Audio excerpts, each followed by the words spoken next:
Morning and a freiliche Chanukah. Today is Monday. It is the second day of Teves. It is the 8th day of Chanukah.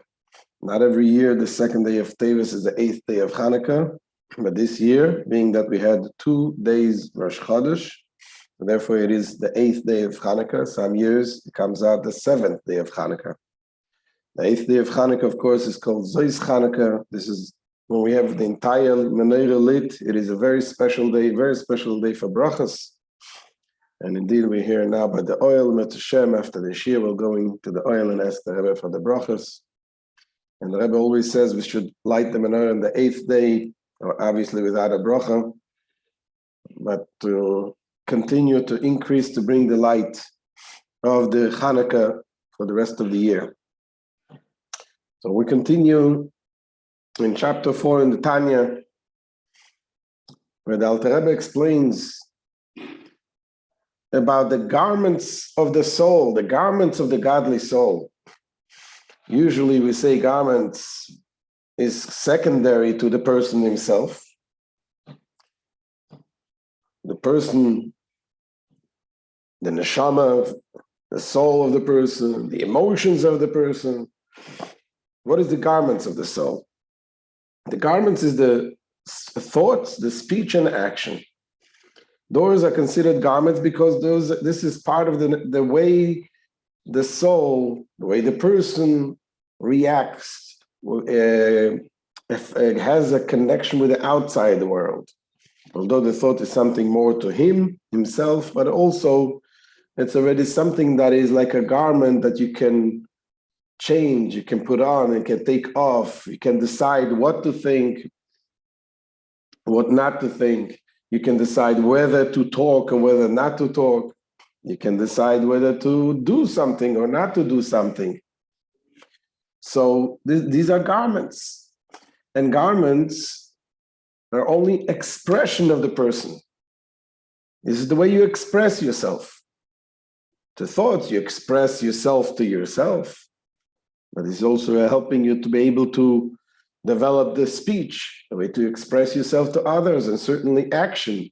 When you're doing things, certainly those are the things, the way you express yourself to the outside world. But here says the Alter Rebbe, when we are talking about the garments of the godly soul, there the garments is in a higher level than the emotions and even a higher level than the soul itself. Why is that? So the Alter Rebbe explains, because what are we talking about when we're saying the garments of the godly soul? Those are the thought, speech, and action of what?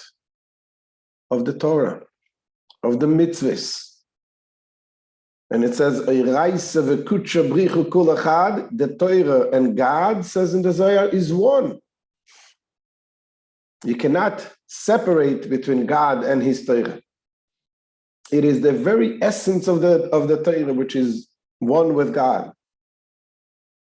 It is not separable. That's why, we say we have the principles of faith that the Rambam writes. It says, we are ni mamin, שהתורה הזאת לא תהיה מוחלפת, that this Torah will never be changed. The Torah is never, it's not going to be changed, it cannot be changed. Why not?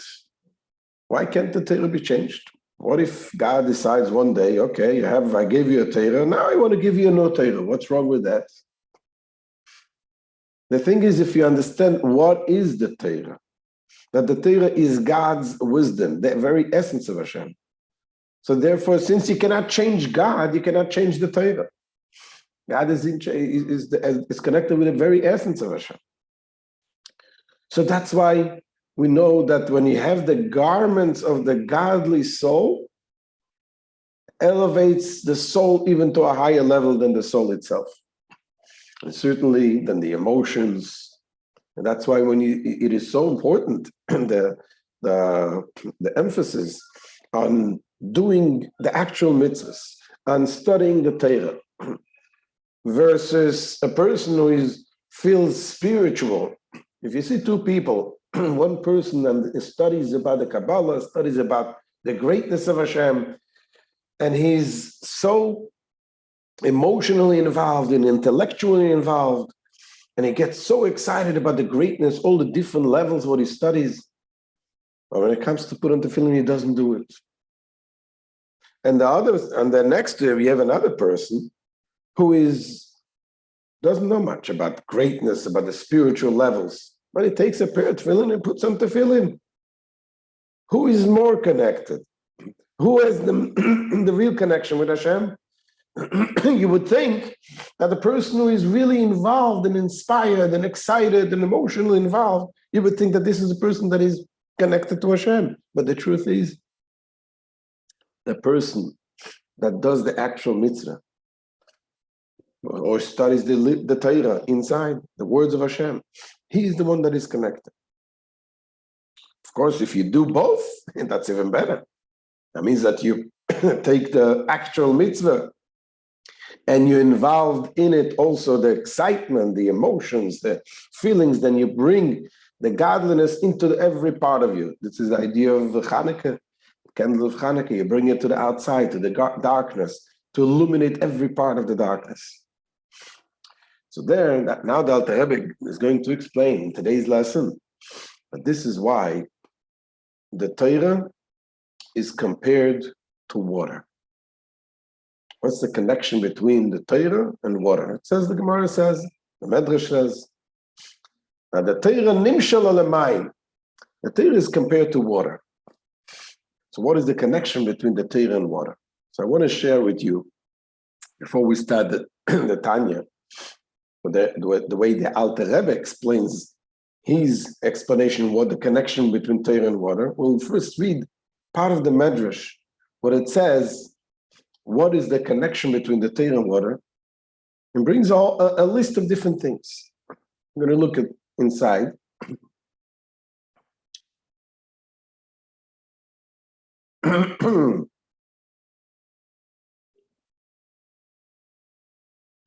A second. So here is a Medrash. It comes from the Medrash Shir Hashirim, and it says as follows: that the Torah, the words of the Torah, is compared to the water. Why? It says, number one, Ma mayim misof ha'olam ad sofo, kach Torah misof ha'olam ad sofo. Just like water is from one end to the world to the other end to the world, the same thing is the Torah from one end to the world to the other end to the world. Then, Ma mayim chaim le'olam, kach Torah chaim le'olam. Just like water lives forever, same thing, the Torah lives forever. Then it says, Ma mayim min hashamayim, kach Torah min hashamayim. Just like water is from heaven, same thing is the Torah from heaven. Water comes, there is water up there. Another explanation, Ma mayim metarim et haguf, kach Torah metarim et haguf. Just like water purifies the body, same thing as the Torah purifies the body. That just like you go to a mikveh, you to purify the body. If a person doesn't have a mikveh, you study Torah, that Torah, especially you study Torah about purity, that also purifies the body. Obviously, you need to use the mikveh if you have the mikveh.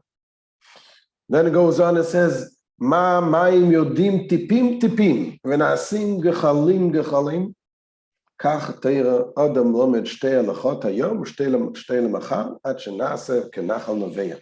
So it's just like the water. Water goes drop by drop by drop by drop, and then it becomes big rivers.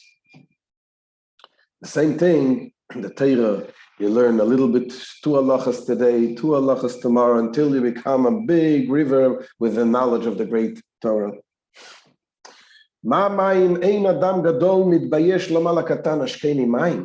Just like water, when a person is thirsty, if he's an adult, a big person, a big guy, important guy, he's not embarrassed to say to a little child, give me a little water, I'm thirsty. Kach divrei Torah. The same thing is true with divrei Torah, with the words of Torah, that ein agadol mitbayesh lomar lakatan lamdeini perek echad, davar echad, pasuk echad, v'afilu ot echad. The big person, the big knowledgeable guy is not embarrassed Or perhaps the Sheish should not be embarrassed. It says, Lo yabai shalame, you shouldn't be embarrassed to go to say to a child, teach me something. What did you learn? One perek, one thing, one pasuk, one letter, teach me. And well, literally means that when a person is older in age, is not embarrassed to say that a person that is younger than him, teach me something. And finally, he says from the Medrash, Ma mayim, she'ein adam yodea lashud behem sof shumid balea. Just like water, if a person does not know how to swim, he can be drowned. Kach divrei Torah, im ein adam yodea lashud behem lorod behem sof shumid balea. Same thing as the Torah. If a person doesn't know the way, how to swim in the Torah, how to teach in the Torah, he can be drowned. What it means, when you study the Torah, you have to be studying the Torah in a way with a godly instruction in the proper way. So this is the simple explanation with a different list of things what the Torah is compared to water. The Alter Rebbe comes now and teaches us, gives us a deeper understanding in what the Torah is compared to water. What the Alter Rebbe is saying, that when we're talking about the Torah, it is something that comes from Hashem, the affluence that comes from God. There is different ways of bringing something from a higher source to a lower source. You can have the way of giving light, for example. You shine the light. You have the source of light and shines the light to a far place. But there, when the light shines from its source to the far place, what shines, what comes to the far place? Not the source itself, not the light itself, the luminary itself. It's only a ray, a reflection from the light. And obviously, the further it goes, the weaker the light is. Or another example, when you teach, a teacher teaches a student some intellectual thing. So the teacher teaches the student the intellect, but the teacher doesn't give everything, doesn't give it the source of the intellect. It gives whatever the teacher is able to give, and then the student receives a smaller amount. Obviously, later the student can grow and understand deeper and deeper. But when it comes to the Torah, Hashem gave the Torah. The very essence of the Torah, just like water. Water, when you come, the water comes from the top of the mountain to the bottom. It wasn't filtered. It is the same water that is on top of the mountain, goes down all the way to the bottom. This is the special thing about the water. And this is the Alter Rebbe's understanding, the deeper meaning of what the comparison of the Torah to the water. So let's look inside the way the Alter Rebbe explains this.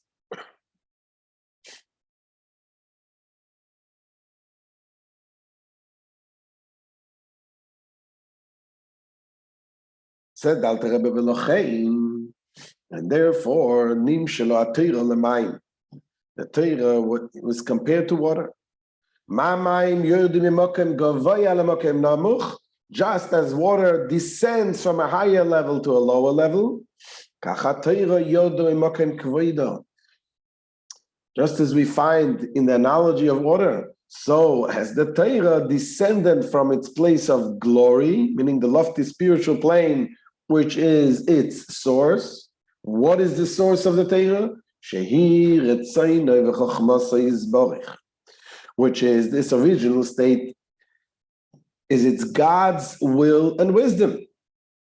And the Torah is one and the same with God himself. Whom no thought can apprehend at all. And nevertheless, Hashem brings it down to this level.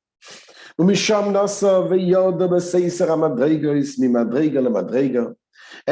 there, the Torah has journeyed in a descent through hidden stages, stage after stage, the ishtalshelus ha'olamus, in the ishtalshelus of the worlds, the chain-like descent, the order of descent, the spiritual worlds, level by level, until it clothed itself in material matters, and things of this corporal world, which he comprised nearly all the Torah commandments and their laws. Most of the Torah laws involve physical things, and the same thing is also when it's written on the Torah, and it's written on the portion and the parchment. It says, does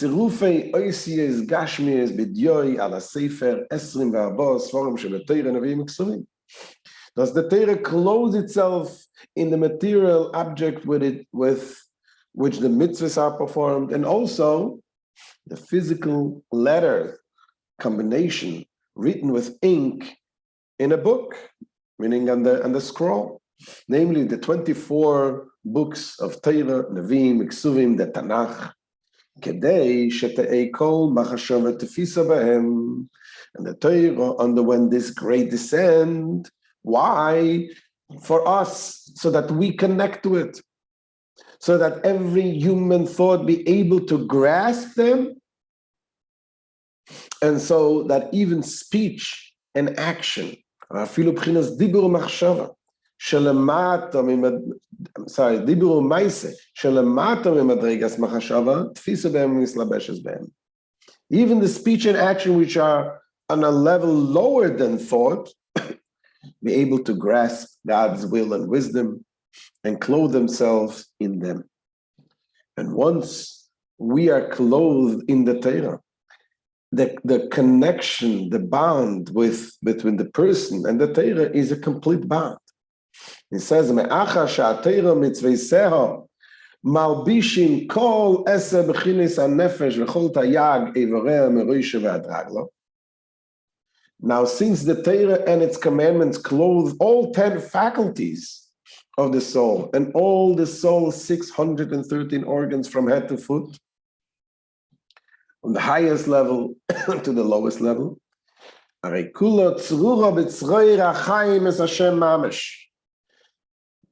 so the soul, therefore, it is truly, completely bound with God in the bound of life.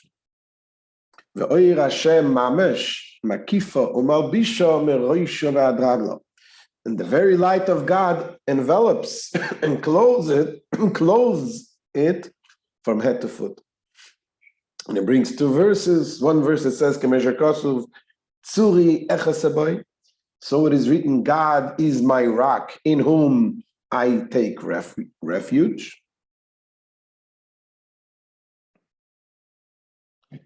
And then is another verse that says, it is further written, and as with a shield, God's will surrounds him. So the Torah, which is God's will,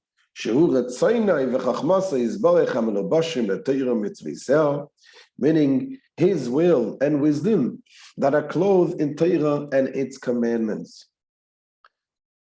So we see at any rate that although God's wisdom and his will are beyond man's reach, they are made accessible to him because the Torah is clothed in physical terms and its commandment that vested in physical objects. This is why we have these physical objects. This is why the Torah was written in such a way. Hashem brought down his very essence to our level so that we can connect.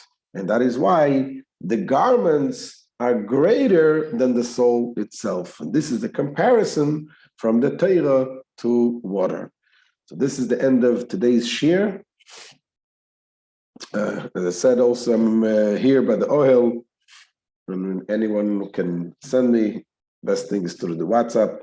Send him a message, and we'll ask a brachat from the Rebbe on this special day of Zois Chanukah, the last day of Chanukah.